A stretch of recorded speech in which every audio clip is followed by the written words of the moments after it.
بسم الله الرحمن الرحيم. الحمد لله الذي لا عز إلا في طاعته ولا فوز إلا في التذلل لعظمته. أما بعد، السلام عليكم ورحمة الله وبركاته. كما جمتوتا في جالة متوتكية إن شاء الله نجيني ربي قد إسن الرحاجرات سنين جدا بك جرتن هندتي نجيني ربي قد إسن هكا كبو سنين جدا إيقا كما جمتوتا في جالة متوتكية ربي تو نجرات جفته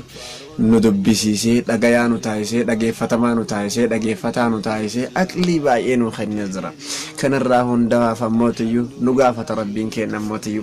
إيقا إن شاء الله كان وانتف dhaamsa xiqqoo tokko qabaddeetiin dhufe dhaamsan qabadee dhufe waanuma mana amma keessaan wal arguutti jirru kan dhimma biraa osoo hin taaneen waanuma amma keessaan wal arguutti jirru kana maalitti jirra akkamitti jirra waan jedhu dhiiroo duniyaan tun akka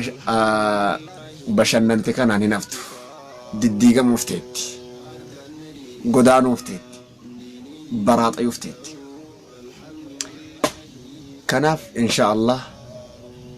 asuma keessaan waa argee ture keessumaa gamani sa'aatiin yookiin akkasuma gara dubartootaatiin ergaan taane kaasirraan geggeeffamu yaadan taane kaasirraan kennamu waan qalbii namaa aqlii namaatti fudhataman qabne kaasirraan haasawu waan namni lama keessumtuu namni lama kadhiiraatu wal bira taa'ee sekondii jahan haasoyne kakallattiin jahan teettee dhageeffattumee isin haa yaachisu waan akkanaa kanatu na yaachise. Kanaaf waan akkanaa kanarraa wal haaseerru seenaa kenna seenaa waan badaan hin xureessinu seenaa badaa akka haasamuun taasifnu haala gaariin yaada gaariin adeemsa gaariin marii gaariin ergama dabarfatan kanallee akkaataa gaariin osoo dabarfatame baay'ee natti tola. Yoo ammoo ijoolleen dubartoota ergaan taane haasa'anoo ati obboleettii qabdaa haadha qabdaa haadha manaa qabdaa mee kanumattuu sirraa yoo gabaabsee hoo haadha manaa qabda obboleettii qabda ya haadha qabda yoo jarreen akkanaa kun akkana fakkaatan kun ergaan taane dabarsanoo sittola.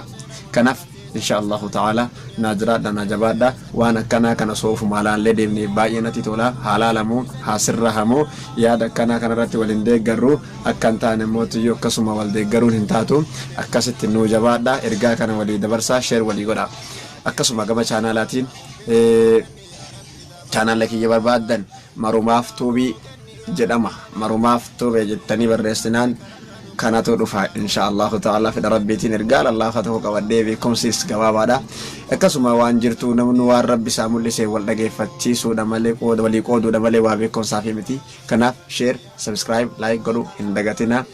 akka hin dagannellee isin jedha fayyaanaa taha naajiraadha isin jaalannaa insha Allah ta'ala iyyakumullah. أركان دين إسلام دين دين دتو الحمد لله كرب اتفاق